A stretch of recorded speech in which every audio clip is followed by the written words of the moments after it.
दीप प्रज्वलन कर लेंगे, फिर आप अपना स्थान ग्रहण करेंगे।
अब आगे बढ़ते हुए गायत्री जी संगठन मंत्र पढ़ेंगे। गायत्री जी।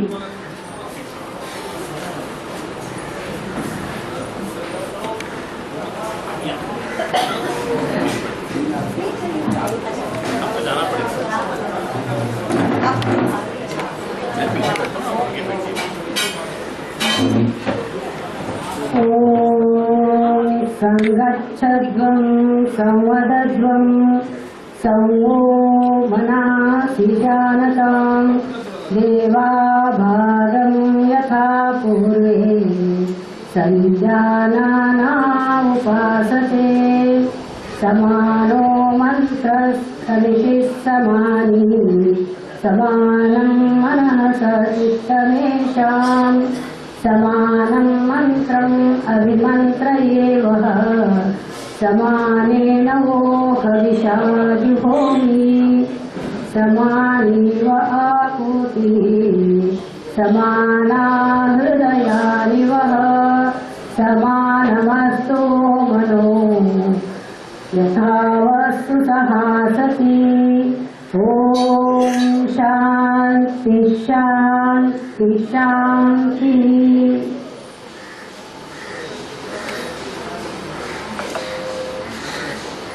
दिल में हमने ठान लिया है, जीवन का मकसद जान लिया है, मानवता को पहचान लिया है, समाज सेवा ही धर्म हमने मान लिया है। आज हमें गर्व हो रहा है कि हम चाचर सेवा समिति के 20 वर्ष मनाने जा रहे हैं। महेश्वरी जी ने जो एक्यूप्रेशर का बीज लगाया है, आज वह वट वृक्ष बनकर बड़ा हो गया है और निरंतर अपनी सेवा का कार्य आगे बढ़ता चला जा रहा है। अब हम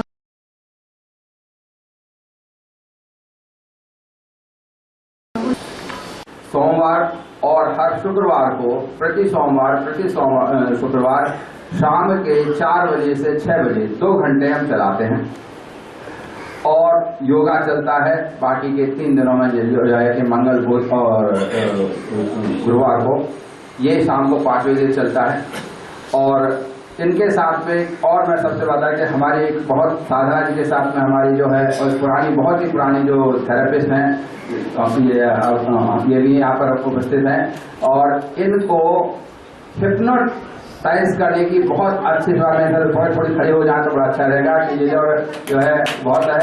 आप इसे थोड़ा सा बल के रहना, कहीं आपको खड़े हिप्नोटाइज कर दें।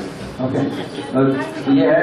तो हमने जो प्रत्येक रूप से ये पहले बिल्कुल ही बिना किसी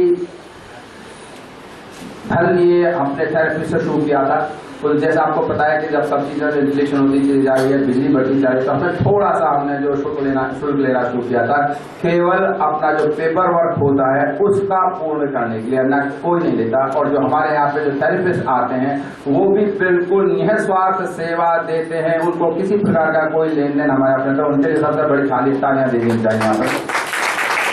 और अभी तक हमने जो हमारे रजिस्टर्ड लाभार्थी हुए हैं, जो पेशेंट यहाँ पर आते हैं, 10,374, जो कोविड से पहले ये पूर्ण संख्या थी 10,374 देखिएगा। ये तो रजिस्टर्ड जो है हमारे लाभार्थी है, पर तो एक लाभार्थी कभी 10 बार भी आता है वहां पर, तब तक उनका नाम नया नहीं निकाल, जब तक कार्ड नहीं मिलता। तो अभी तक मैंने इसका जो थोड़ा जोड़ लगाया था, करीब लगभग 85,000 85,000 सिटिंग हम यहाँ पर दे चुके हैं इसकी बात। और कोविड के बाद भी हमारी जो रजिस्ट्रेशन संख्या है, जो पंजीकृत हुए हैं वहां पर 72 यानी 72 रजिस्ट्रेशन हो चुके हैं, परंतु उनको जब मैं लगा के देखा तो करीब 766 सिटिंग्स हम दे चुके हैं यहाँ पर। जो है ये जो है इतने दिनों पर हमारे सभी थेरेपिस्ट ने उसका बहुत योग दिया है। इसके अलावा अब जो एक बहुत सारी नई चीजें, जैसे आप जो टेक्नोलॉजी बढ़ती चली जाती है तो उसके साथ इंस्ट्रूमेंट और इक्विपमेंट भी बढ़ते चले जाते हैं। तो यहाँ पर साधना जी की कृपा से और हमारे सबसे बड़े जहाँ भाई रहते हैं, एक और हमने थेरेपी चलाई कि आपको पता है कि हमारे देश में पहले से कांसा जो होता है, ब्रॉन्ज जो होता है, प्योर ब्रॉन्ज होता है, उसमें घी लगा करके अपने पैरों में आप उसकी मालिश करेंगे तो आपके जितने टॉक्सिन्स हैं वो अपने आप ही जो है निकल करके बाहर आ जाते हैं। उसके लिए यहाँ पर हमने एक व्यवस्था की है, मैकेनाइज इलेक्ट्रिसिटी से रन करने वाले कांस्य का थाल है, उस पर आप पैर रखेंगे तो आइए देखिएगा कि वहाँ पर आपके पैरों का जो मैल निकल के, जो टॉक्सिन निकल के बिल्कुल काला जो है वहाँ पर जो है तेल निकल के आएगा। तो ये बहुत अच्छी यहाँ पर रही है। इसके बाद एक हम बहुत कपिंग भी करते हैं। कपिंग एक्चुअली क्या है? कपिंग एक ओरिजिनल चीज क्या होता है, अपने हाथ को इस तरह से पकड़ के और जब इसको हम थपथपाते हैं इसको कपिंग कहते हैं। इसका प्रमाण एक्यूप्रेशर जैसा ही सबसे पहले हमको महाभारत में मिलता है। भीमसेन के द्वारा ये किया गया था, जब दुर्योधन ने एक मतवाला हाथी, उसको जो थोड़े से मदरा पिला करके जो है रणभूमि में भेज दिया था पांडवों की तरफ उनका विनाश करने के लिए, तो जब भीमसेन को इसका पता पड़ा कि ऐसा है तो उसने उस हाथी को केवल कपिंग कर करके, सब एक्यूप्रेशर पॉइंट में कपिंग कर करके उसको अपने नियंत्रण में कर लिया था। तो इसका जो है व्याख्यान इसका हमारे शास्त्रों में भी है। तो इसी तरह से आज तक चलते रहे हैं हमें, और मुझे पूर्ण विश्वास है कि आप जितने भी यहाँ पर लाभार्थी हैं वो और भी इसको प्रचारित करेंगे, प्रसारित करेंगे, और हमारे जो सेंटर है यहाँ पर दिन दूनी रात भर मिल सकेंगे। बहुत बहुत धन्यवाद आपका।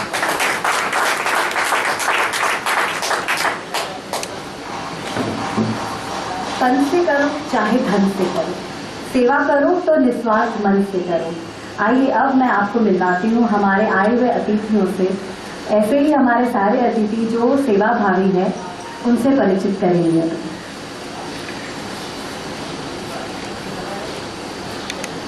नागिन भाई जी शाह, उनको कौन नहीं जानता।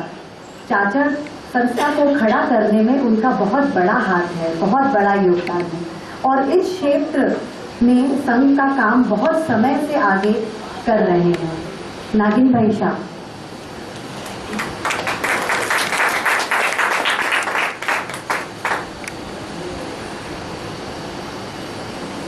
मेरे परिवार के भाइयों और बहनों, मुझे साधना भाभी जी ने बताया कि एक्यूप्रेशर यहाँ शुरू करना वो आपके मन में कभी से आया, उसके बारे में बताता हूँ। अपना एक गोकुल कार्यालय है, गोकुल होटल के बाजू में, और वहाँ एक मानकर्णी काका और रवि देसाई काका, ये दोनों वो कार्यालय संभालते थे और भाजपा का काम करते थे। संघ का भी वहाँ शाखा वगैरह लगती थी। और 95 में यानी 95 में एक जय भगवान करके अभी जो संस्था चलती है, एक्यूप्रेशर करते हैं तो कालीवली और मलाड में, उन्होंने यहाँ पहले एक्यूप्रेशर शुरू किया अपने गोकुल कार्यालय में।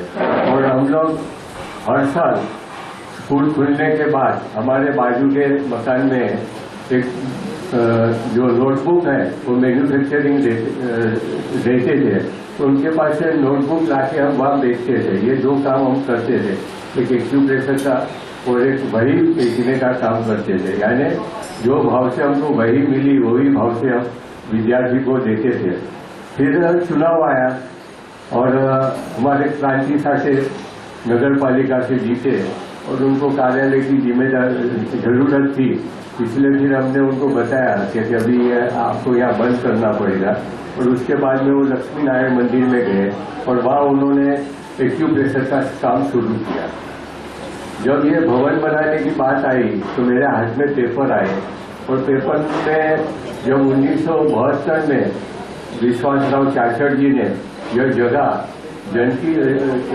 RSS की जो संस्था है जन सेवा समिति, उसको दान में देने का निर्णय किया और मैंने वो पेपर में पढ़ा तो उनका जो था लिखा हुआ, उसमें मैंने देखा तो उसमें लिखा हुआ था कि ये भवन में आरोग्य का, शिक्षण का और संस्कार का काम होना चाहिए। तो फिर हमारे देवजी भाई थे जिनको चाचड़ जी ने स्वयंसेवक बनाया था। तो देवजी भाई ये जो भवन बना रहे थे तो हमको संघ ने बताया था कि सिर्फ आपको 11 लाख रुपया देंगे, 25 लाख की लागत है, तो बाकी का आपको व्यवस्था करना है। तो हमने बोला ठीक है, हमको लोगों से अनुभव है, संबंध है, जो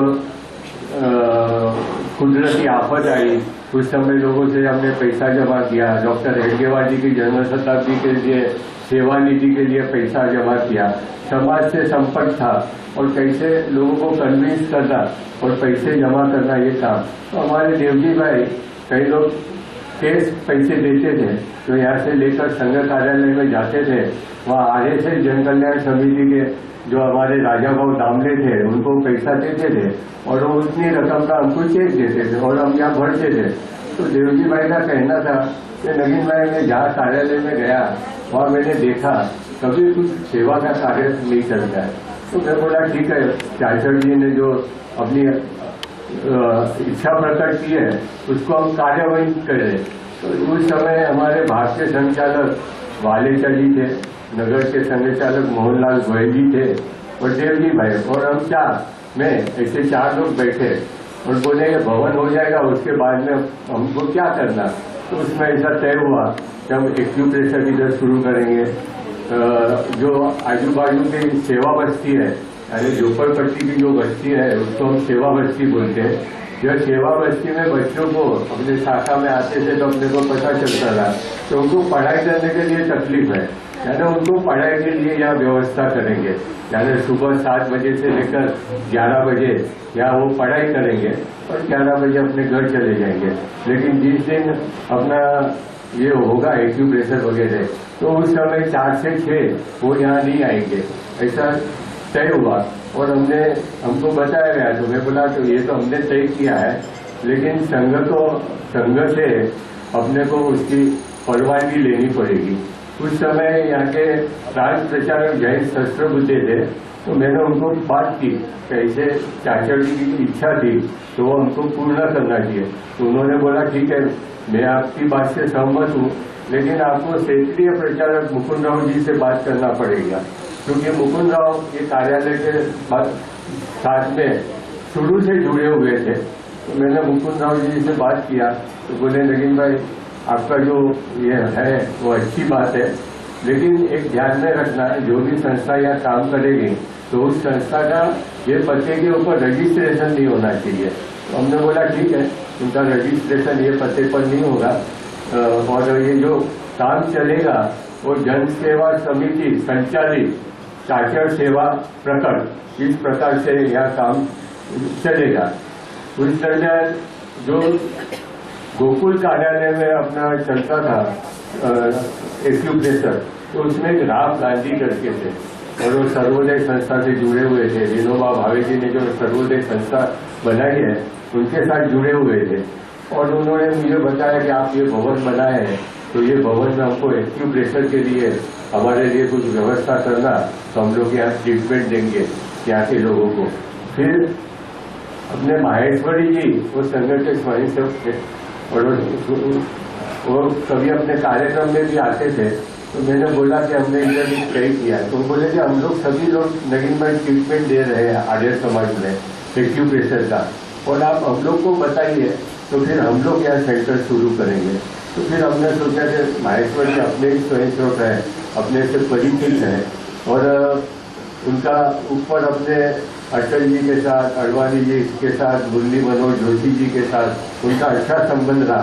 तो बोले ठीक है, आपके नेतृत्व में हम यहाँ कार्य शुरू करेंगे। तो संघ ने परवानगी दी, हमने यहाँ कार्यक्रम का आयोजन किया। कार्यक्रम के लिए आयोजन किया तो हमको लगा कि ये कार्यक्रम भव्य होना चाहिए, जिससे समाज में इसकी जानकारी पहुंचे और लोग इधर ट्रीटमेंट के लिए आवे और उसका लाभ ले। ये जो भवन बनाया उसमें बाकी का जो 14 लाख रुपया है, तो अपने स्वयंसेवकों ने, यहाँ के जो व्यापारी है, सांता क्रूज के जो रहवासी है, उन्होंने वो पैसा हमको दिया और उसके कारण ये भवन बना। तो उस समय हमने व्यापारियों को भी बोला था, आपकी जो मीटिंग होगी तो यहाँ होगी। कुछ बहनें हमारे साथ जुड़ी हुई थी, तो बोले कि हमारे समाज की, हमारे बहनों की कुछ मीटिंग होगी तो हम कर सकते क्या। हमने बताया, अब जो भी मीटिंग करना होगा तो आप बताइए, हमको 3 दिन पहले बताना, तो आपकी सब व्यवस्था हो जाएगी। लेकिन आपसे हम खाली 100 रुपया लेंगे, जो हमको इलेक्ट्रिक का, साफ सफाई का जो खर्चा लगता है। और यहाँ बहनों का मीटिंग भी होता था और अन्य लोग भी, व्यापारी भी आते थे, कोई सेवा का काम करना चाहते हैं ऐसे लोग भी आए थे। और यहाँ उसका अनुभव है कि जो लोगों ने यहाँ मीटिंग किया और जब उनको सेवा का काम शुरू करना था, उनको सभी को इधर की दुनिया ऐसी है कि सफलता मिली। जैसे हमारा एक उदाहरण देता हूँ, हमने जो सांता क्रूज में इको बॉक्स बनाया है, तो इको बॉक्स की 6 महीना पहले यहाँ हमारी हर बुधवार को मीटिंग होती थी, और वो मीटिंग के कारण आज वो हम इको बॉक्स बना सके। ऐसे हम देखते हैं कि पूर्व में जो दादीज हॉस्पिटल है, और वो दादीज हॉस्पिटल के जो डॉक्टर है द्वारकादास दादी और रमाबेन दादी, तो एक दिन मुझे फोन आया संघ के कार्यालय से कि आपको वहाँ जाना है दादीज हॉस्पिटल में और देखना है कि वहाँ कैसे है, उसकी स्थिति है। तो मैंने जाकर देखा, संघ कार्यालय में बताया, तो बोले वो अपने को अस्पताल इसका दान में देना चाहते हैं। तो फिर मैंने जय शस्त्र मुझे जी को बात की कि ये दादी अपने को हॉस्पिटल देना चाहते हैं। हमने दादी से मुलाकात की और दादी को पहले यहाँ लाकर हमने रमाबेन को और डॉक्टर दादी को ये भवन दिखाया और यहाँ हम क्या कार्य कर रहे हैं वो उनको दिखाया, और उनके कारण उनको विश्वास आया कि यह अस्पताल संघ के लोगों को दान में देने में कोई हरकत नहीं। और यहाँ 3 मीटिंग हुई और 3 मीटिंग में ऐसा तय किया गया कि जो दादीज हॉस्पिटल है अपनी एक संकल्प करके संस्था है, जो रजिस्टर्ड संस्था है, उसको दान में देंगे। और उसके लिए जो रजिस्ट्रेशन हुआ और रजिस्ट्रेशन के लिए जो फीस बनना था, तो ये उस समय जो सेवा विभाग है अपना, और सेवा विभाग ने उसके लिए 30 लाख रुपए की रकम स्टैंप ड्यूटी के लिए दी गई। और उसके कारण आज दादीज हॉस्पिटल भी वहाँ खड़ी है, वहाँ डायलिसिस सेंटर अच्छी तरह से चलता है। 12 उधर मशीन लगाया हुआ है, रोज 36 लोगों का उधर डायलिसिस होता है, उसमें 50% लोगों का फ्री में होता है और 50% लोगों का उधर आधे पैसे में होता है।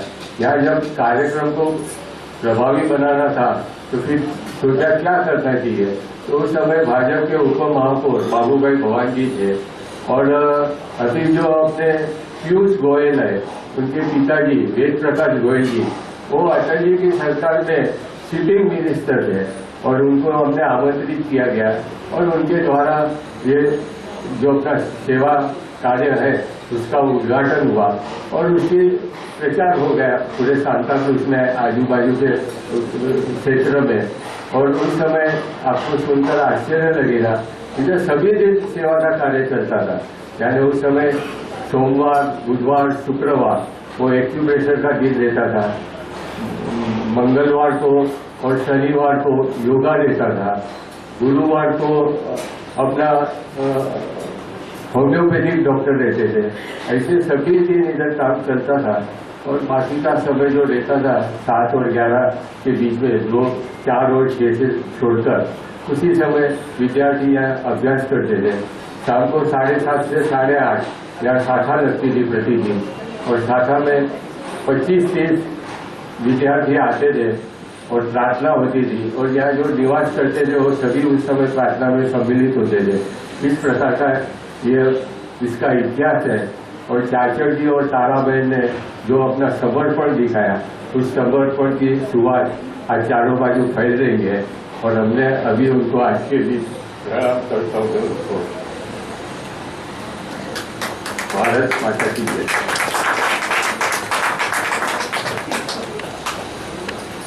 धन्यवाद नागिन बहन जी। आज हम थोड़ा समय से लेट चल रहे हैं, तो कृपया थोड़ा समय की सीमा का ध्यान रखें और सभी को मौका मिले। Thank you. अब मैं परिचित करवाऊंगी बिलास जी केशव फड़के जी से।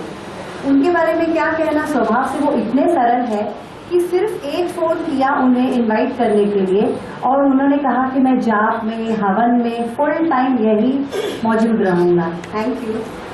वो रिटायर्ड है बीएसटी अंडरटेकिंग से, और उनकी आयु है 70 वर्ष। इस उम्र में भी देखिए वो 18 साल से योगा से जुड़े हुए हैं, और उन्होंने सर्टिफिकेट भी प्राप्त किया है गवर्नमेंट ऑफ महाराष्ट्र से योगा का। सियासा जो इंस्टीट्यूट है बैंगलोर में, वहाँ के इंस्ट्रक्टर का उन्होंने कोर्स किया है, और एक्यू संस्थान से चार कोर्सेज किए हैं जो उन्होंने 2 साल में कंप्लीट किए हैं। फड़के जी प्लीज आइए।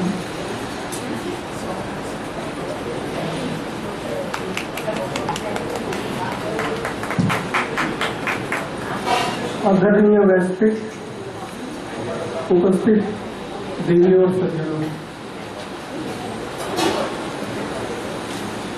मेरा परिचय देते वक्त कहा कि मैं 18 साल से योग से जुड़ा हुआ हूँ, तो मैं योग का साधक हूँ और साधक रहूंगा, ऐसी मेरी इच्छा है।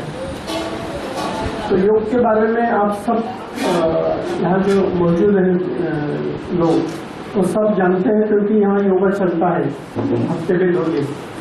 लेकिन मैंने जो 18 साल में योग का अनुभव किया, और उसके बारे में मैं थोड़ा आपसे 5 मिनट में बातचीत करने की कोशिश करूंगा। योग के बारे में अगर आज बाहर जाएंगे तो पूरा मार्केटिंग चल रहा है, और योग लोगों को ऐसा लग रहा है कि आसन यानी योग, खड़े रह के बैठ के आसन कर लिए तो लोग बोलते कि मैंने योगा कर लिया। उनसे भी इंस्टीट्यूट में लोग जाते हैं, 6 महीने का कोर्स करते हैं, 1 साल का कोर्स करते हैं, और खुद को योग इंस्ट्रक्टर बोलते, योग टीचर बोलते, पार्टी लगाते अपना बिजनेस चालू करते। वो गलत बात है। योग के हर अंग की साधना होना चाहिए, यम नियम से लेकर आसन, प्राणायाम, और ये तो बहिरंग साधना हो गई, लेकिन अंतरंग की जो साधना है, प्रत्याहार, धारणा, ध्यान, समाधि, उसका भी अभ्यास होना चाहिए। ये अष्टांग योग की अगर पूरी साधना करते हैं तो मैं बोलूंगा कि आप योग सीख रहे हैं या योग सीखना चाहते हैं। अभी योग थेरेपी एक कंसेप्ट आजकल बहुत चल रहा है कि योग थेरेपी। एक्चुअली योग थेरेपी से ज्यादा मैं बोलूंगा कि योग को आप लोगों ने लाइफस्टाइल बनानी चाहिए। योगा कोई थेरेपी काम करेगी, योगा नहीं करेगी ऐसा मैं नहीं बोलता हूँ, लेकिन अगर वो लाइफस्टाइल आपकी बन जाती है, यानी सुबह आप बिस्तर में उठेंगे तो कर दर्शन से आपका योग शुरू होना चाहिए, ताकि रात सोते समय भूमि वंदन करके आप सो जाना चाहिए। तभी तक पूरा 16-17 घंटों में आपका योग ही रहना चाहिए। कुछ दिन कर्मयोग, कुछ देर कर्मयोग चलेगा, कुछ देर भक्ति योग चलेगा, कुछ देर ध्यान योग चलेगा, कुछ देर दया योग चलेगा, लेकिन योग ही चलना चाहिए और आपकी लाइफस्टाइल होनी चाहिए। ऐसा नहीं कि मैं योगा की मैट निकाली और आसन किए तो मेरा योग खत्म हो गया, ऐसा नहीं होना चाहिए। पूरा दिन भर आप योग के साथ रत रहना चाहिए, और सिर्फ इतना किया तो आपकी ड्यूटी खत्म हो गई क्या? नहीं। बाकी जो अंग है, देखो मैंने जहाँ प्राणायाम सीखा इनका गुरुजी के यहाँ, तो हमको योगा का 4 साल अभ्यास होने के बाद हमारा प्राणायाम में सिलेक्शन हो गया। आजकल लोग आते हैं मेरे पास आते हैं कि हमको आसन नहीं सीखने, उनको प्राणायाम सीखने। मैं उनको बोलता हूँ मेरे लिए पॉसिबल नहीं है, क्योंकि जब तक आपकी आसन द्वारा आपकी अंतर शुद्धि नहीं हो जाएगी शरीर, आपको प्राणायाम का लाभ नहीं मिलेगा। तो उसके लिए निकम गुरु जी ने बोला हमको कि अगर आपको मेरे पास प्राणायाम सीखना है तो एकादशी का व्रत शुरू कीजिए। 1 महीने में 2 एकादशी आती है, और एकादशी यानी साबुदाना वड़ा खा के एकादशी नहीं, एकादशी चालू होनी चाहिए पहले दिन दोपहर से, यानी दशमी के दिन आपने लंच लिया, आपकी एकादशी चालू हो गई। दशमी के रात को जितना दोपहर को खाया है उसका आधा आप दशमी के रात को खाओ।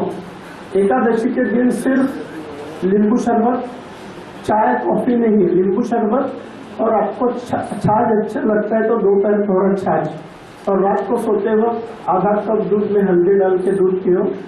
ऐसा एकादशी का व्रत करो, महीने में 2 बार, ऐसा 6 महीना एकादशी का व्रत करो। फिर मेरे पास प्राणायाम सीखने के लिए आए। तो और तरह से जाके हमने प्राणायाम सीखे। तो ये सब बातें ध्यान में रखनी चाहिए। मौन का अभ्यास होना चाहिए, क्योंकि हम बड़बड़ तो करते रहते हैं। वाणी का प्रवास जो है वो नीचे से ऊपर है, नाभिस्थान से लेकर जिह्वा तक वाणी का प्रवास चलता है। तो अगर मौन की साधना करनी है तो मौन की साधना ऊपर से लेकर नीचे तक जाएगी। तो महीने में 1 बार या 2 बार कम से कम जिह्वा को विश्राम में ले लीजिए। ऐसे तरह से योग के विविध अंगों का अगर आप अभ्यास करेंगे तो आपको योग में सफलता मिलेगी, प्राणायाम के अच्छे रिजल्ट मिलेंगे, शुद्धि क्रिया के रिजल्ट मिलेंगे, और योग का नाम बदनाम नहीं होगा। मेरी आप एक जन सेवा समिति द्वारा संचालित ये कार्य है, उसके लिए मेरी शुभकामनाएं हैं। और मैं यहाँ के प्रतिनिधियों को रिक्वेस्ट करूंगा कि मैं अभी बोरेली में रहता हूँ, शिफ्ट हो गया हूँ, तो मुझे इस संस्था से जुड़ना है, और मुझे जो थोड़ा एक्यूप्रेशर और इसके बारे में जानकारी है योगा, तो मैं लोगों तक पहुँचाना चाहता हूँ। तो मेरा विनती आप एक्सेप्ट करेंगे ऐसा लगता है। और सबको नमस्कार।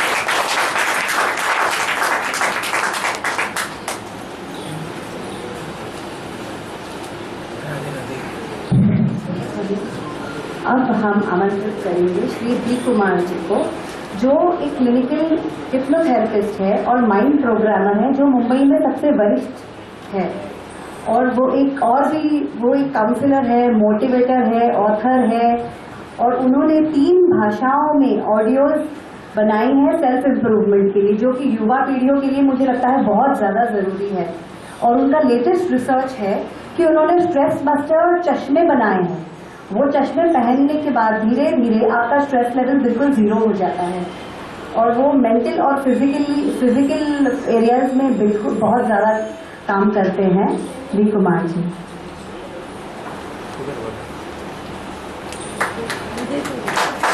नमस्ते, प्रणाम सबको। आज यहाँ पर मुझे आने का जो अवसर दिया है, इसलिए मैं आप सभी का आभारी हूँ, विशेष तौर पर साधना जी का। यहाँ हालांकि पहले भी मैं आ चुका हूँ और ऑर्गन डोनेशन के लिए बात की है।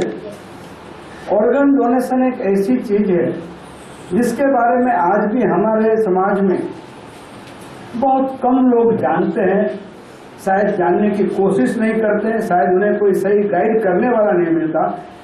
मगर जितना जरूरी हमारे लिए सांस लेना है उतना जरूरी ऑर्गन डोनेशन है। मैं सबसे एक रिक्वेस्ट करूंगा कि जब भी बर्थडे होती है, मैरिज एनिवर्सरी होती है, तो हम पार्टियां करते हैं, केक काटते हैं, लोगों को नाश्ते पे ले जाते हैं, या तो होटल में पार्टी होती है, घर में होती है। तो ऐसे मौके पर आप लोगों को, आपके यहाँ जो भी गेस्ट आते हैं, उन सबको खास रिक्वेस्ट कीजिए कि ऑर्गन डोनेशन के लिए वो अपना फॉर्म भरे, अपना रजिस्ट्रेशन कराए। अगर हम सब ऑर्गन डोनेशन करने लगे तो मैं समझता हूँ कि बहुत सारी समस्याएं अपने आप कम हो जाएगी। और उससे भी बड़ी बात यह है कि रोज जितने डेथ होते हैं, अगर जितने लोगों का डेथ होता है, हम सब तय कर ले कि हमारे घर में जिस किसी का भी डेथ होगा, चाहे उम्र कोई भी हो, आंखें खराब नहीं होती है, और आई डोनेट कर देते हैं, कुछ सालों में हमारे यहाँ जितने ब्लाइंड लोग हैं वो सारे के सारे देख सकेंगे। तो हमें ऐसा कुछ करना चाहिए जिससे हमारा जीवन सफल हो। ऑर्गन डोनेशन में हमारे यहाँ पर साइन हॉस्पिटल मेन है। साइन हॉस्पिटल से ये सारा काम किया जा सकता है। अगर आपको कभी भी कुछ भी जानना है तो साइन हॉस्पिटल में इसके लिए एक विशेष सेंटर चल रहा है, वहां से आप सारी जानकारी ले सकते हो। वहां से आपको फॉर्म मिल सकता है और वो फॉर्म सबको भरना चाहिए। दूसरी बात यह कि ऑर्गन डोनेशन, देखिए हम कब देते हैं तो हमारे मरने के बाद।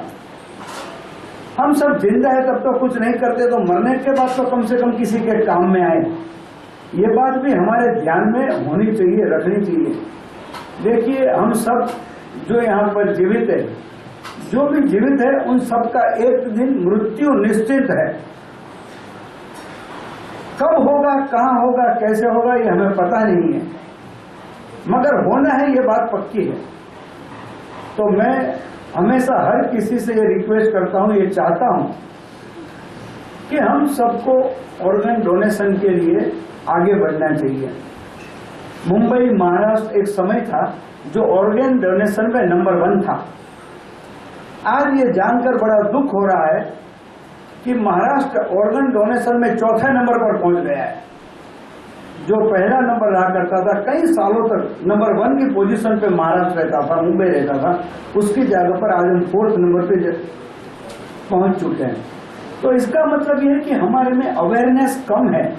ये अवेयरनेस हमें लानी चाहिए, और अवेयरनेस लाने के लिए जैसे ये एक संस्था काम कर रही है यहाँ पर, वैसे आप भी दूसरी संस्थाओं से जुड़े होंगे। सब लोग अलग अलग, एक संस्था से कोई नहीं जुड़ा होता है, अलग अलग कई संस्थाओं से आप भी जुड़े होंगे।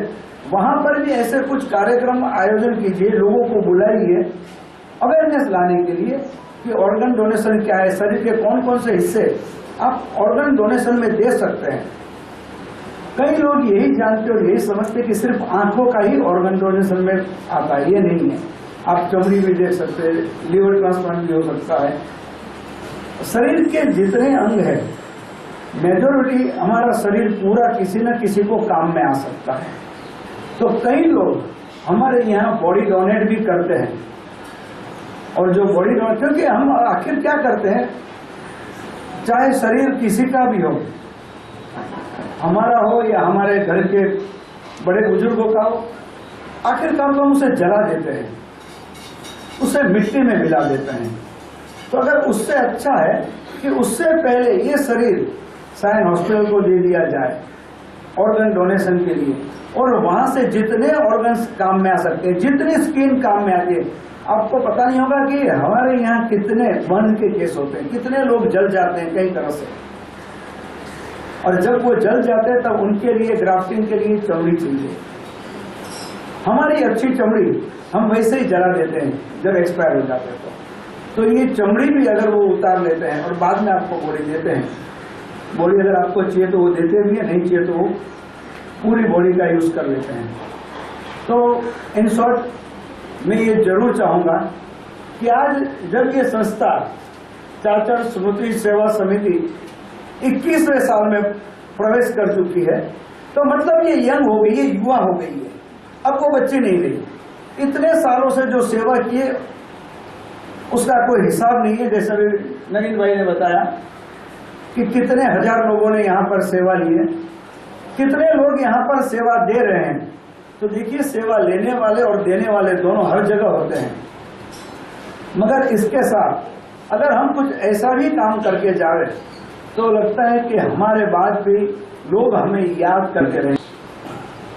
आंखों के लिए ऐसा कहा जाता है और लोग ऐसा कहते हैं कि हमारे जो भी घर के सदस्य एक्सपायर हो जाते हैं, हम उन्हें नहीं देख सकते, मगर उनकी आंखों को, जिनमें वो ग्राफ्टिंग किया जाता है, जिनमें वो आंखें लगाई जाती है, उनका नाम आपको दिया जाता है। आपको पता चलता है कि आपकी 2 आंखें हैं तो किसी एक को 2 नहीं देते हैं, 2 अलग अलग लोगों को देते हैं ताकि 2 लोग देख सके, और उन दोनों लोगों का नाम आपको बताया जाता है अगर आपको चाहिए तो, और आप उनसे मिल सकते हैं, उन आंखों को देख सकते हैं।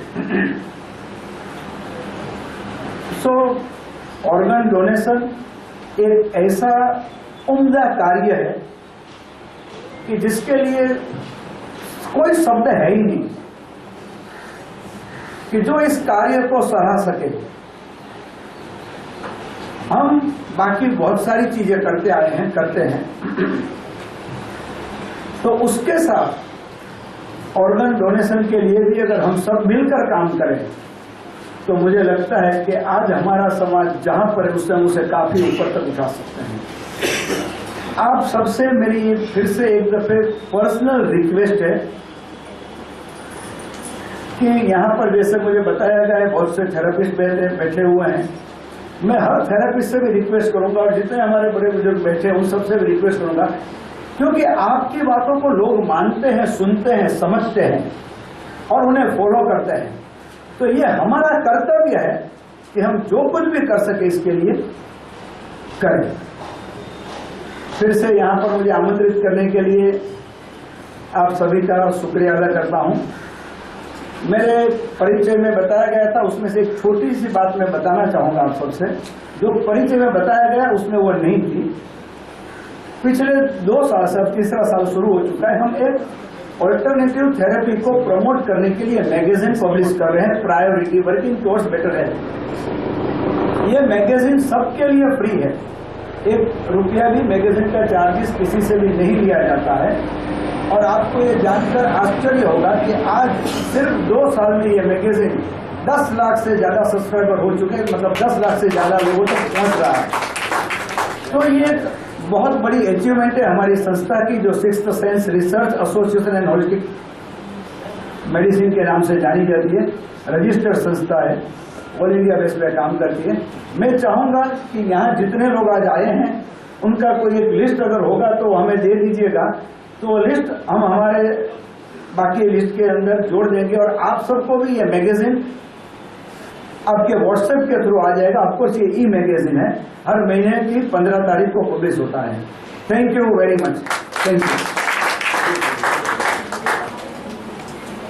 मैं आपको और ये भाई साहब को बताना चाहता हूँ, हमने सांता क्रूज में जो इको फ्रेंडली ग्रीन क्रीमेटोरियम बनाया है उसमें 6x4 का जो पोस्टर लगाया है उसमें 4 पोस्टर है। एक ऑर्गन डोनेट करना, एक आई डोनेट करना, एक स्किन डोनेट करना, एक ब्लड डोनेट करना। और ये स्मशान भूमि की साल में 1 लाख लोग मुलाकात लेते हैं और उनके पास ये सभी के पास संदेशा पहुंचा है। कई लोगों ने उसका फोटो भी निकाला है, तो जहाँ उनकी स्मशान भूमि है वहाँ स्मशान भूमि में ऐसे पोस्टर भी लगाए हैं। ये बहुत ही बढ़िया बात है, मगर हम सबका क्या है कि जब भी हमारे घर में भी कोई डेथ होता है ना, तो कुछ दिनों के लिए हम मायूस हो जाते हैं और हम उसे स्मशान वैराग्य कहते हैं। पकड़ के हम लोग को योगा कराते थे और उसके बाद हम सब वापस अपनी रूटीन लाइफ में लग जाते हैं। 7 साल में मैंने किया तो मेरे को जो मालूम पड़ रहा है क्या स्मशान में जाते हैं वो लोग ये पोस्टर देखते हैं, उन्हें अच्छा लगता है, उसकी फोटो लेते हैं, मगर उससे आगे बहुत कम लोग कुछ करते हैं। ये एक बहुत बड़ी हमारी माइनस पॉइंट है। इसके लिए जब तक हम पर्सनल इन्वॉल्व नहीं होते हैं तब तक कुछ नहीं हो सकता है। तो इसलिए हम सबका पर्सनल इन्वॉल्वमेंट बहुत जरूरी है, ऐसा मैं समझता हूँ। Thank you very much. अपना अनुभव शेयर करेंगे अंता जी। अब हम परिचित होंगे अजीत जी मलियान से, जो बीजेपी के सेक्रेटरी हैं और प्रेसिडेंट भी है। सांता दिल्ली में बहुत सारे प्रॉब्लम्स थे, इस वक्त मेरे को एक भी प्रॉब्लम नहीं है, क्योंकि ये सब यहाँ के सब थेरेपिस्ट की मेहरबानी है, खास करके साधना जी जो उनके सब इतने सारे बैठे हैं जिनको तैयार किया है उन्होंने। और हम पहले भगवान को मानते हैं, फिर हम अपने माता पिता को मानते हैं, फिर हम अपने गुरु को मानते हैं, बाद में हम अपने डॉक्टर को मानते हैं। तो ये हमारे डॉक्टर की जगह ही लेते हैं और हमें हर आसानी से मुक्ति देते हैं, मानसिक और शारीरिक दोनों से। थैंक यू साधना जी, जो आप हमें इतना मोटिवेशन देते हैं।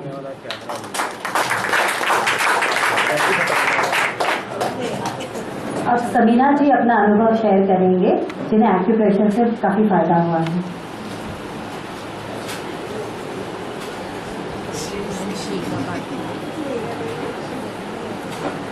सभी को मेरा नमस्कार। मैं पिछले 6 साल से इधर आ रही हूँ। मेरे पिताजी को लेके आती थी पहले, उनको भी बहुत फायदा हुआ है। अभी मैं मेरे हस्बैंड को इंट्रोड्यूस किया है और मेरा भाई भी आता है अभी।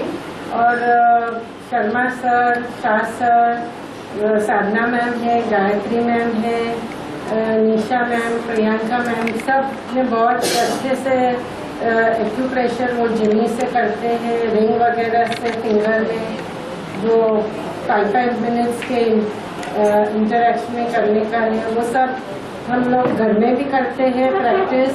और एक्यूप्रेशर में भी बहुत सब हमको लाभ मिला है। और एक्यूप्रेशर जो नीडल पंक्चर करते हैं उनमें भी मुझे नी में बहुत लाभ मिला है। और मुझे फ्रोजन शोल्डर भी हुआ था, जो अभी मेरा मूवमेंट बहुत अच्छे से हो रहा है दोनों हैंड्स का। एंड इवन कासे की थाली में मैंने देखा कि बहुत टॉक्सिन्स, हीट जो बॉडी में है वो सब निकलती है। और कपिंग वगैरह में भी बहुत मुझे लाभ मिला है, जो मैं बोलना चाहती हूँ कि आप लोग सबको आना चाहिए इधर एंड कंटिन्यू करना चाहिए। Thank you very much. Manishi ji Yadav अपना अनुभव शेयर करेंगे।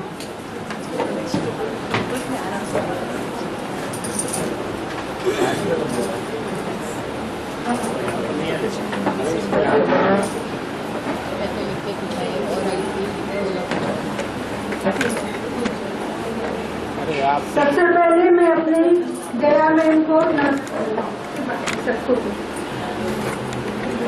मेरे को 7 साल हो गए हैं जया मैम से योगा सीखते सीखते। मेरे को नी प्रॉब्लम था, सूर्य नमस्कार भी नहीं आता था।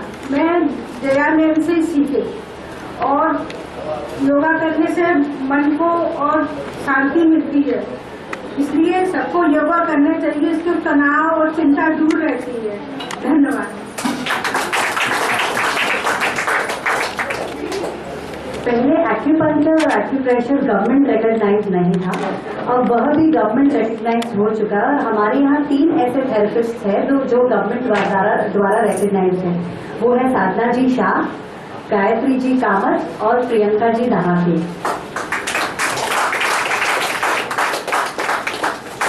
अब मैं आमंत्रित करूंगी शर्मा जी को, जो हमारे सारे थेरेपिस्ट का सम्मान करेंगे।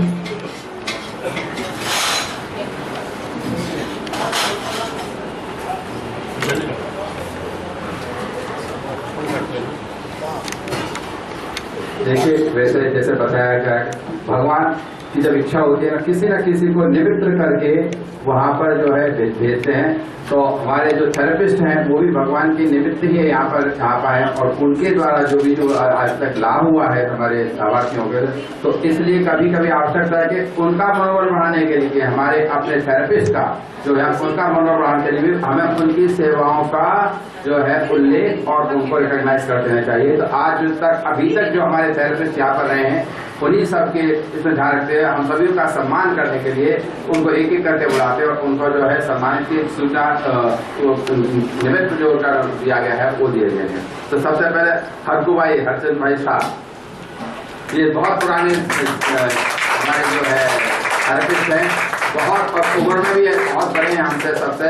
और ये जो है अपना इतना शांति से सब कार्य करते हैं कि उसका उदाहरण नहीं है। तो बहुत शांत आदमी है।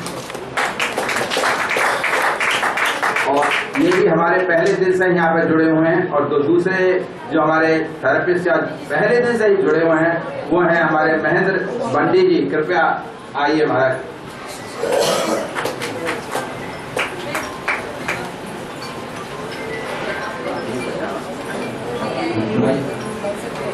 रवि जी, रवि जी,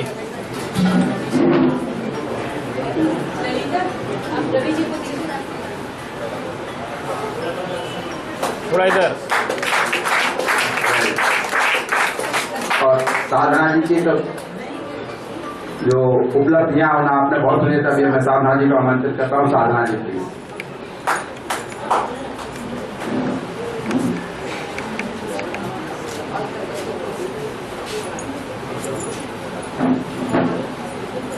साधना शाही।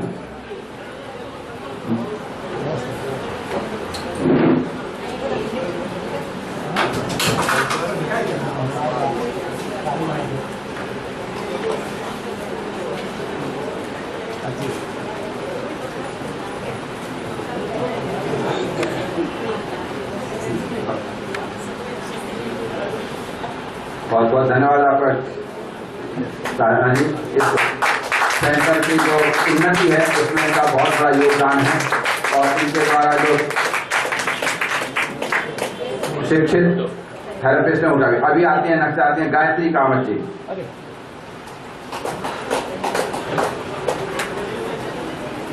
उसके बाद प्रभा देवी जी आएंगी, हैं यहाँ पर? आए।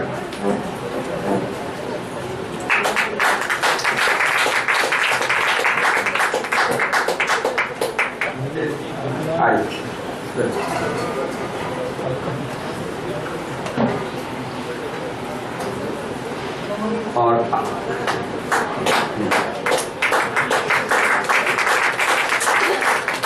अभी मैं आमंत्रण करता हूं हमारी ललिता जी के लिए, प्लीज ललिता दो फोड़े।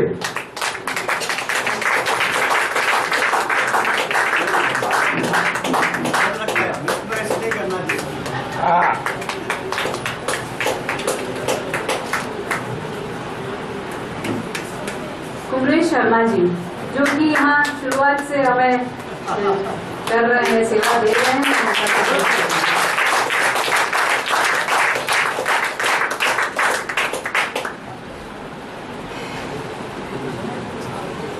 प्रियंका दहाके आदि।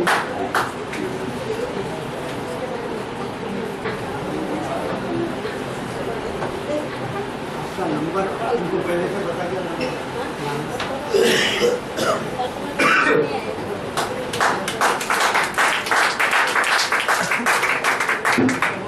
मालिनी जी, प्रियंका,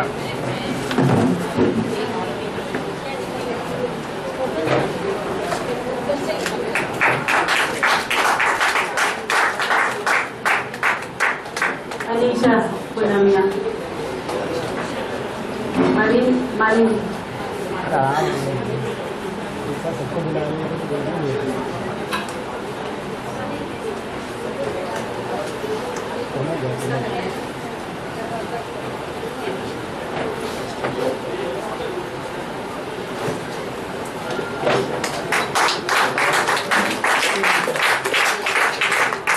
अनीशा पुनमिया, जिनी नाटक,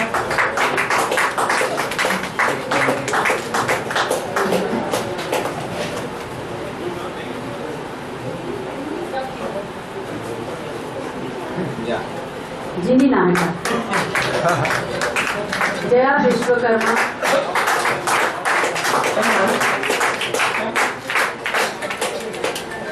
जया जी,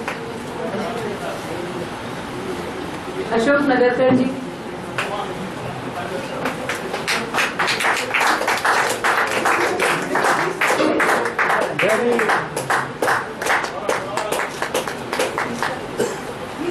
प्रेशर ही नहीं, उसके साथ साथ हमें यहाँ इस जगह पर हेल्प करने के लिए बहुत से लोग इतनी सहायता देते हैं। मैं उनका भी नाम लेना चाहूंगी।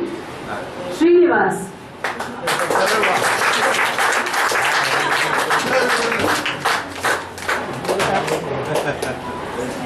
इसके बाद जगदीश जी नेगी आगे आइए।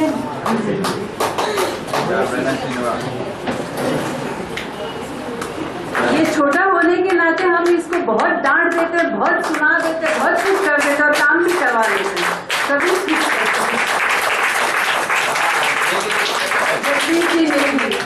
ये जब गांव जाते हैं हम लोग इनकी इतनी कमी महसूस करती है कि लगता है कि है ही नहीं यहाँ कोई सेंटर पर। स्वप्निल,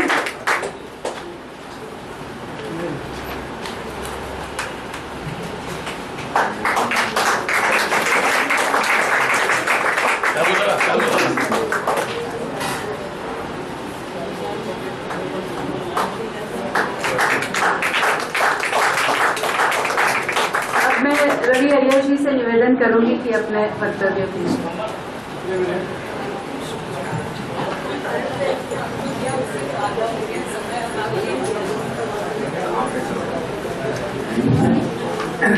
मंच पर आसीन और उपस्थित सभी सज्जनों को मेरा नमस्कार।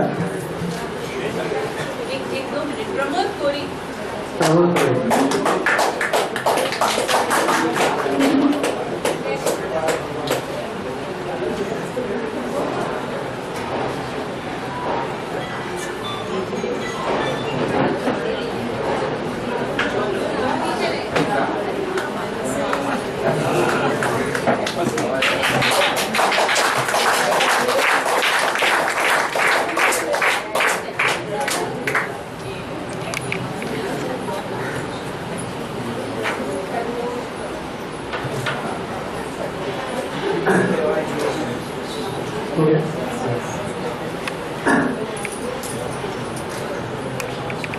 अभी कई लोगों ने बहुत अच्छे अच्छे विचार रखे हैं।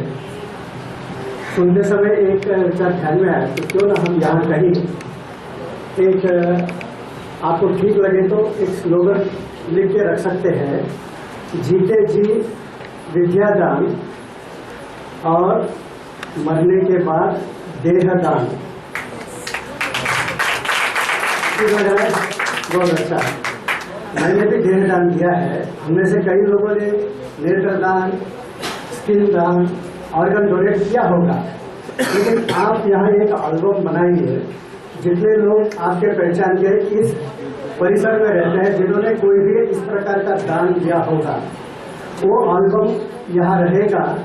आने वाले लोग देखेंगे तो उनको भी लगेगा कि हमें भी देना है, तो उसके पीछे कुछ पेपर रख देना ताकि वो पेपर साइन करके आपको दे देंगे तो आपका काम आसान हो जाएगा।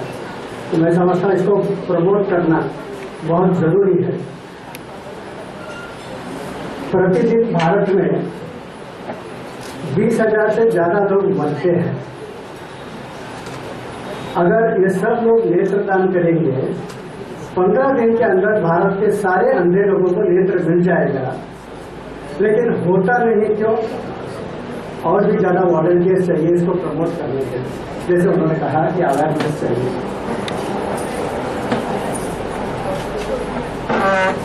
शुरू में यहाँ हवन हुआ, कार्यक्रम के प्रारंभ में भी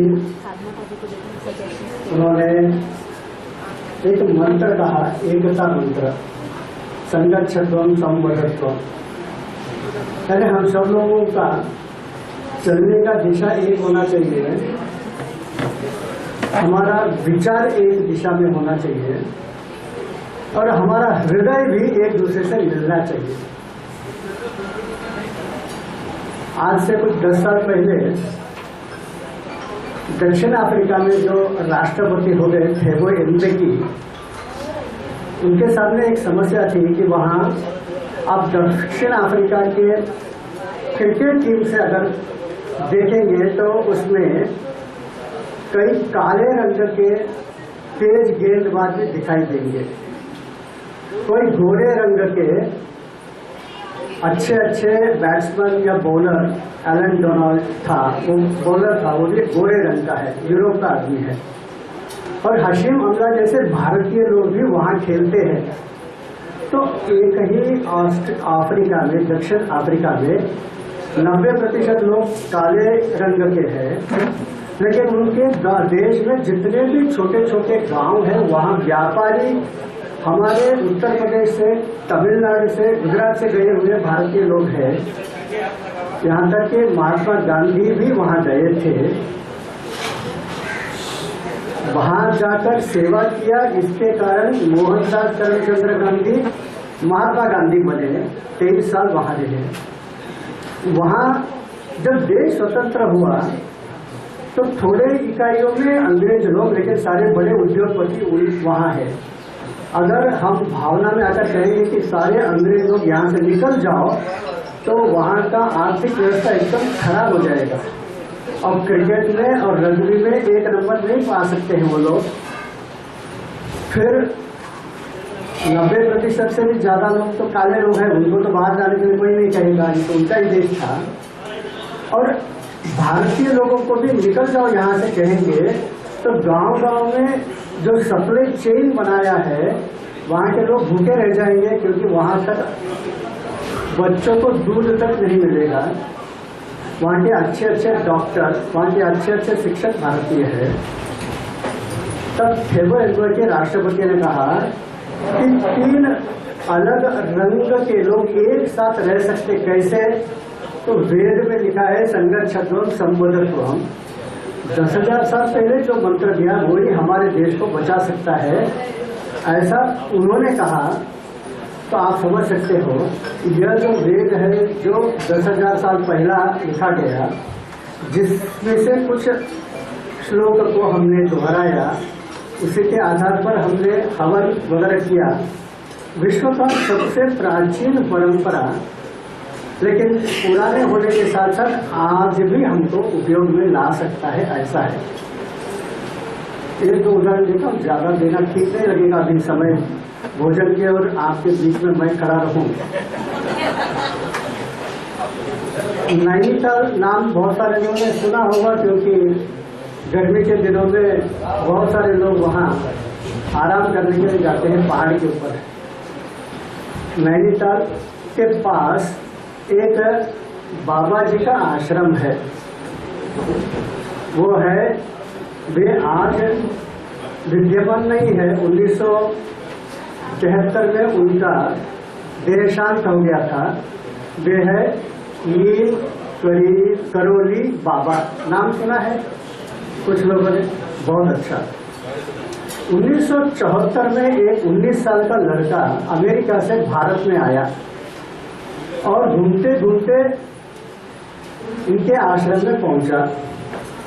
तब उसको पता चला कि नीम करोली बाबा जी का तो देहांत हो गया है, लेकिन उनकी आत्मा यहीं पे है। वो वहां बहुत दिन तक रहा, हिमालय में भी गया। उसके मन में प्रश्न था कि मैं आगे जीवन में क्या करूं। यहाँ से आते समय अंग्रेज बनकर आया जो था, और यहाँ के कई लोगों से मदद से फिर नीम करोली बाबा के आशीर्वाद से वापस जाते समय कुर्ता पैजामा में वापस गया, और 2 साल के अंदर दुनिया को आश्चर्य करेगा ऐसा एक मोबाइल तैयार किया, जिसे एप्पल कहते हैं। वह लड़का था स्टीव जॉब्स। आज एप्पल दुनिया का 1 नंबर का मोबाइल है। उसे प्रेरणा हमारे साधु संतों से मिली। और एक उदाहरण, स्टीव जॉब्स ने कई लोगों को बताया जीवन में उतार चढ़ाव आते हैं।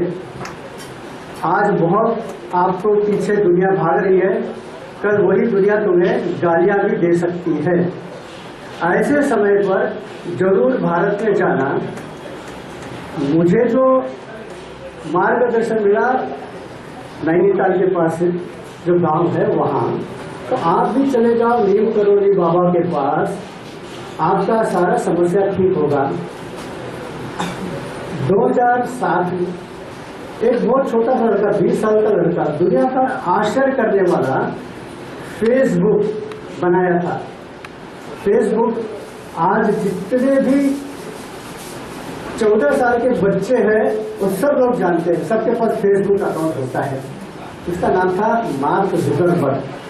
उसका जो पार्टनर था उसने इसके ऊपर केस कर दिया। अब ये 20 साल का लड़का विज्ञान में तो बहुत तेज है, टेक्नोलॉजी में भी तेज है, लेकिन ये जो कोर्ट कचहरी वगैरह नहीं जानता था, तो वो भी बहुत परेशान हुआ। तब उसे मालूम पड़ा कि मुझे स्टीव जॉब्स ने बताया था कि जब भी परेशानी आती है सीधा चले जाओ, तो वो भी उठकर यहाँ आया।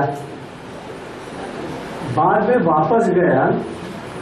वापस जाने के बाद 2 साल के अंदर सारे प्रॉब्लम के साल हो गए, और दुनिया का सबसे कम उम्र का अरबोपति बन गया मार्क जुकरबर्ग। इन सब चीजों में कोई एक ताकत है। कल ही एक जगह पर मैं कुछ बोल रहा था, कुछ लोग सुन रहे थे, तो उस समय मैंने बताया कि एक समय ऐसा था 1993-94 में दुनिया भर में जहां भी गणेश जी की मूर्ति है वहां दूध वो पी रहे थे। यहाँ तक कि जापान में BBC ने बताया कि भारतीय तो बहुत ही कम थे उन दिनों में, जापानीज लोग जाते थे गणेश जी को दूध पिलाने के लिए, थाईलैंड में थाई लोग जाते थे, यहाँ तक कि इटली के क्रिश्चियन लोग जाते थे और वहाँ भी दूध पी रहा था। एक दिन पहले नहीं और एक दिन बाद कभी नहीं हुआ। ये कितने लोग जानते हैं आपको? हाँ, उसके पहले कभी नहीं हुआ, उसके बाद में कभी नहीं हुआ, लेकिन उस दिन दुनिया भर में हुआ था। पिलाने वाला भले हिंदू हो या मुस्लिम हो या क्रिश्चियन हो, पी रहे थे गणेश जी। तो ये कैसे हुआ, आज तक उसका उत्तर नहीं मिला। तो उन्होंने मुझे पूछा तो मैंने बताया कि जब मैं स्वर्ग जाऊंगा तब गणेश जी से पूछूंगा कि वो एक दिन के लिए भूख लगा, बाद में क्यों नहीं भूख लगा। तो वो एक लड़का बहुत ही होशियार था, उसने बोला कि अगर आप स्वर्ग में गए और अगर गणेश जी नहीं मिले तो क्या करेंगे। तो मैंने बोला ठीक है, तब तुम पूछ लेना। तो कई लोगों को श्रद्धा नाम की चीज नहीं है। जीवन में आंखों से जो दिखता है उससे आप थोड़ी दूर तक जा सकते हो, लेकिन आपको दूसरे एक अनजान जगह पे जाना है तो गूगल मैप चाहिए, आपको कोई न कोई रास्ता दिखाने वाला चाहिए। वैसे ही जीवन की यात्रा में जो दिखता नहीं है वहां भी जाना है, तो आपको कहीं न कहीं श्रद्धा चाहिए। और श्रद्धा ये शब्द केवल हिंदी में, मराठी में, तमिल में, संस्कृत में है और किसी भी भाषा में नहीं है, विदेशी भाषाओं में है ही नहीं है। इसलिए श्रद्धा को ढूंढते हुए विदेश के सारे लोग भारत में आते हैं। अब हम यहाँ योग सिखाते हैं, उनके लिए मैं बताता हूँ। जब ओबामा राष्ट्रपति थे तो उनकी पत्नी मिशेल ओबामा, वहाँ अप्रैल महीने में छुट्टी होती है, ईस्टर हॉलीडेज कहते हैं, लगातार 4 दिन की छुट्टी मिल जाती है। ईस्टर थर्सडे के बाद फ्राइडे, सैटरडे, संडे, मंडे, ये 4 दिन छुट्टी होती है। उसमें एक दिन मिशेल ओबामा स्वयं बहुत अच्छी तरह से योग जानती है। हम में से कई लोग जो योग नहीं कर सकते, ऐसे ऐसे आसन भी वो कर सकती है। तो एक दिन के लिए जो उनका महल है उसको कहते हैं व्हाइट हाउस। व्हाइट हाउस को खोल दिया जाता है, 10,000 लोग अंदर आते हैं, उन सबको मिशेल ओबामा योगासन सिखाती है। ऐसे दुनिया के जितने भी बड़े बड़े प्रधानमंत्री, राष्ट्रपति योग के लिए क्या करते हैं, ऐसे एक पुस्तक मैंने लिखा और मैं छापना नहीं चाहता था, केवल अपने कार्यकर्ताओं को दिया। एक बार फोन आ गया प्रधानमंत्री से कि ये पुस्तक आपने छापा नहीं, क्यों नहीं छापा? तो कि बस मेरा कोई इससे ज़्यादा कुछ करना नहीं है। तब उन्होंने बताया ये पुस्तक हम लोग छापने वाले हैं, क्योंकि दुनिया को योग, उनसे जो लिखा मैंने, कितने क्रिकेट प्लेयर, क्रिकेट पटु विदेश में खेल रहे हैं, कितने बड़े बड़े कंपनी के CEO योगासन कर रहे हैं और उन्होंने अपना राय क्या दिया, ऐसे दुनिया के मशहूर लोगों के बारे में लिखा था। तो इससे उन्होंने छापा, उसने उनका संदेश दिया और फिर दुनिया के हर देश में उसे भेज दिया। योग कैसा भी हो, दुनिया भर में लोगों को आज फायदा हो रहा है। और योग में अगर देखेंगे कि सबसे ज्यादा गिनेस बुक का रिकॉर्ड भारत के लोग नहीं है, सबसे ज्यादा रिकॉर्ड चीन ने किया है। चीन में गर्भवती माँ 1 महीने के समय किस प्रकार का योग करना चाहिए, ऐसे उन्होंने 5,000 लोगों को एक साथ लाकर 1 महीने की गर्भवती, 2, 3, 4 ऐसे अलग अलग महीनों की गर्भवती को और उनके लिए किस प्रकार का योग होना चाहिए, ऐसे 5-5 हजार लोगों को लाकर उन्होंने दुनिया में प्रचार किया है। हम जिस युग में रहते हैं उसमें ये भी महत्व रखता है कि आप कितने लोगों तक पहुंच रहे हो, कितने लोगों तक ये संदेशा जा रहा है। इसमें योग में सबसे ज्यादा योगदान किसका, भारत में हम कहते हैं कि पतंजलि के जो स्वामी जी है रामदेव बाबा, लेकिन विदेश में इनके कारण नहीं गया है। जिस बहन जी ने दुनिया भर में प्रचार किया था, शायद ही कोई उसको नाम जानते होंगे, यूजीन पीटरसन। उन्होंने ही दुनिया भर में इस योग का प्रचार और प्रसार किया था।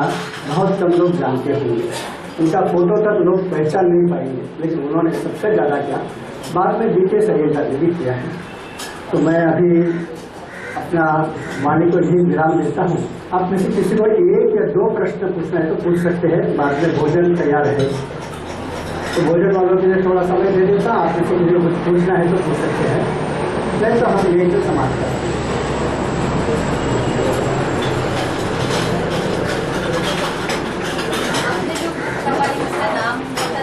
आपने जो बुक छपवाई आपकी जो प्रकाशित की है उस हाँ। बुक का नाम बताइए।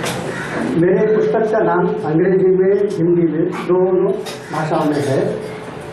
योग Bharat invaluable gift to the world. Yoga विश्व को अनमोल दे, भारत का विश्व अनमोल दे। पुस्तक अभी कहाँ पर है? इसे जो छापा है अंग्रेजी में कोई गवर्नमेंट ऑफ इंडिया ने छापा है। हिंदी में जो छापा है वो प्रभात प्रकाशन, ये दिल्ली की एक कंपनी है, उन्होंने छापा।